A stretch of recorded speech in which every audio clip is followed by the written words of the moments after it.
thinking and being open to bring them on the solution side just as much as keeping in the problem side will solve the will take us forward. I do not know.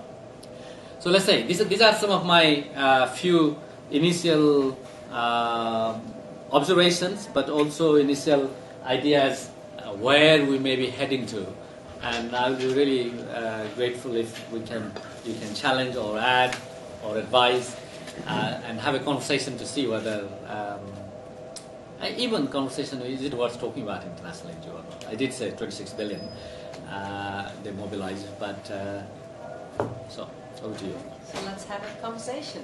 Yes. I wanted to get your opinion on the concept of social entrepreneurship. So companies that may be for profit or not for profit, selling products directly marketed to the world's poor, and the types of products that are, I guess, designed to facilitate development.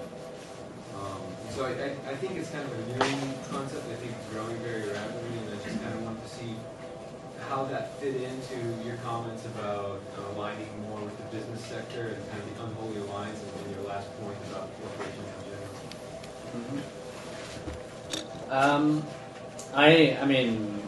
I chose to come and spend some time and reflect in Harvard simply because I wanted to know what these guys are talking about social enterprise. So I'm just beginning to learn and know myself. What I know is that social entrepreneurs have always been there, will always be there. There were lots of people selling seeds, producing seeds and selling seeds, or cooking stoves, or breeding livestock and going to the weekly market. So social entrepreneurs have always been there in every country, and selling either knowledge, but most of the time some products, some goods, and some materials. So I think it's not new. What is new is the sort of transnational social enterprise. It's linked with the venture capitalist, social venture capitalist. So actually, the folks there are people who are ready to give money so that you can generate public good, and you have to give the money back. Yeah. So that's a sort of privatizing charity in some ways. There are people who give money and don't want it back, and there are people who give money. I am of the opinion that social enterprise is a good thing, is here to stay, was always there. This transnational sort of social enterprise we need to keep an eye on, understand a bit more, but not confuse with citizens' actions, NGOs. And my fear is, and particularly in this country, the language is a very important part. About 20 years ago, Save the Children used to be called PVOs, private voluntary organization. And I said voluntary has gone out of the way. Then it became non-profits. So you can, these days is the conversation, nobody talks about voluntary organization. So it's all part of non-profit. So a lot of other organizations came into that realm. And now the talk is enterprise. I know a peer, not my peer now, but a chief executive of a big international organization introducing himself and the organization as a social enterprise and entrepreneur. So I am wary of, and I do not like personally, and I don't have any theoretical reasons for that at this point in time, but I'll generate. But is that this expansion actually brings everybody together in one form and blurs the roles, blurs the standards and the politics. But I think social enterprise is an important thing, which is different from the business itself. I think that the sole purpose of creating public good and public benefit as opposed to private benefit, but through an investment of money which may generate profit or may not generate profit. Caroline. Just speaking of changing roles, I was wondering if you can comment a little bit on the difference between maybe the changing roles of international NGOs to now contractors. And I know this is Patrick's favorite subject, where in the U.S. at least we see a lot of DAI and big contractor aid organizations, and even sort of a blurring of what is an NGO and what is a contractor, for instance, AED, American, I mean, comments from my colleagues were, where do you draw the line between, raising your own funds versus getting lots and lots of contracts? And I see this mostly in the U.S., and I don't have an international perspective of how many contracting organizations may be contracted out by other governments. No, contracting is a very, it became popular in aid industry for a long while now, simply because it's cheaper to do, apparently, more efficient and so on. But I think you're right. There are the kind of international, they all come up within the realm of international NGO, and except for those some are much more honest. KPMG, Boston Consultancy, they don't pretend that they're not making profit. They make profit from consultancies. Yeah. And we bid for the same thing. So CARE and Boston Consultancy, sometimes together, sometimes separately, may be bidding for the same project. One will make profit, the other may not make profit. But true that there are non-profit contractors as well. So let's separate them. Within the non-profit contractors, there are many of them whose existence primarily depends on the aid industry. That they bid for projects. So what they do doesn't come from their mission necessarily. What the money is, it comes from money, and those I feel are less accountable as well, because they don't have constituency. Yeah. So ActionAid or Vision, we got 500,000, 450, 500,000 individuals who give money on a monthly basis. Now, a bad reputation will have a major impact on, quite apart from that, we mobilize these people not simply for money, but as voters, as consumers, as shareholders. Citizens' actions must be mobilized across the whole spectrum of citizens' potential, not simply money. Money is a really good entry point, but that's not the exit point, as far as I'm concerned. So those organizations which thrive on contracts don't have constituencies, and they don't make profit for sure, in the sense of the dividends are not divided.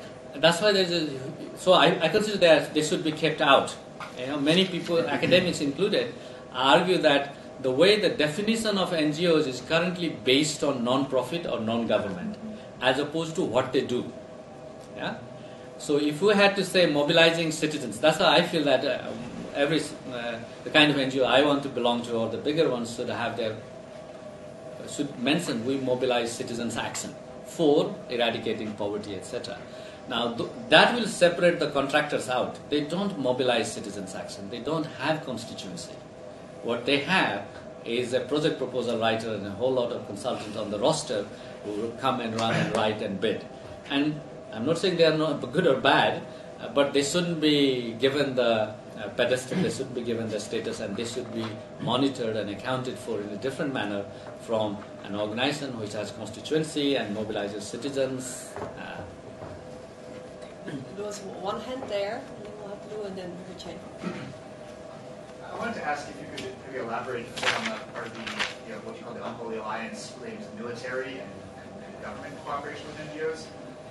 Because, for example, in Afghanistan, I think you could make a case that if an NGO has a mission to promote human rights and peace and economic development, how could they maintain any sort of impartiality and any sort of cooperation with the Taliban? And so I don't mean to bring up issues of Taliban versus NATO, but you also talked about new forms of insecurity and security threats. It seems to me that we're going to be seeing many more groups that really thrive and benefit from conflict or conflict ideologies. And so, my question is there any way that NGOs can maintain impartiality when these groups are controlling more and more territory and have more influence, or are there going to have to be, some sort of cooperation with military forces from, quote, good guys? Well, that depends on whether we think social justice and development can be delivered from outside. Because the agency and actions are very important. I think from people from outside can only help. So first to realize that we are the external, especially whether it's NATO forces or they are there, they can't deliver social justice. I mean, you will have to test whether they delivered it or not when they have pulled out. I think it's a difficult question. So I'm not saying there's a sort of easy line, but I think we have to recognize that's a very unholy alliance because you really, you're not neutral, let's face it. You're part of a NATO alliance. If you go with the back of that, and so much so that actually, and there are a lot happening in that field. It's not only that, actually military is delivering aid now. So, so it's not simply about that aid, humanitarian organization needing military backup. Actually military is being used, whether it's in Haiti or in Afghanistan. Their role was to deliver, and whether that's good or bad, that we need to look at. So I think it's a difficult question. I do not think that, I think we'll have to go back and look at what do we want to achieve. If the idea is to just make sure that whatever we have collected here in the United States, and within the safe premises, we go and deliver and then come back. It's different from, what will Afghan people think.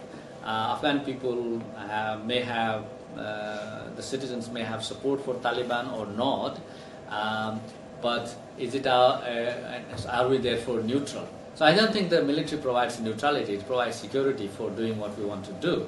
And if that thing is the right thing to do, maybe we can justify better. Yeah? If that is so, people who only just treat medical may be able to justify. Those people who have to stay there before and after, there were people working in Afghanistan. Many of these bigger international NGOs were working in Afghanistan before NATO forces were there. So what does that mean? What they're doing wrong? And they will still be there after NATO forces come out. So I think it's a complex question, but I think it's one we need to debate, discuss, and be very clear about. It's not a moot question.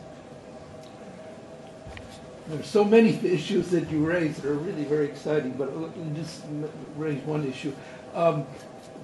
Decades ago, when you looked at international non-governmental organizations, most of them were occupational based. Trade unions, industry-wide, and they had a constituency that they were mobilizing to support, and they still exist. And maybe would you discuss to what extent attention needs to be given to those constituency-based organizations, trade unions, international trade unions, in the globalized world? They should be more important rather than disappearing. Environmental issues can be considered that people need to cooperate globally, and people are organized to do that globally as constituency organizations. And so there is hope in that. We maybe should be kind of giving more attention to that. There's also the old sociological dictum that organizations get institutionalized, the sect becomes a church, but that also creates space underneath for new organizations to come up and to fill the niche which has been deserted by these institutionalization processes. No, I entirely agree with that intersection. And what has happened, I have a feeling, I tend to believe that most of the bigger international NGO got sucked into the system, and they became the agent of a particular system. And whether you call it new public management or neoliberal, so we started filling those spaces and try and promote. So I think with our ability to, some of us do. The organization I used to work with, for our purpose, we had a very strong relationship with trade union, because after all they have the constituency, and at the end of the day, to be honest, none of those international NGOs except the faith-based, and even they can't bring it on the street. If there has to be a protest, none of them can muster any mobilization. They can do in the richer country a bit more, not in poorer country, but even in richer countries, it's the faith-based organization, labor organizations, they are the ones who bring the crowd. So I do feel that we have to think very clearly now that there is a little bit of a space that the neoliberal system has been challenged, or at least in a bit of trouble, and so we have allowed those professional organizations and labor organizations as a part of very sustained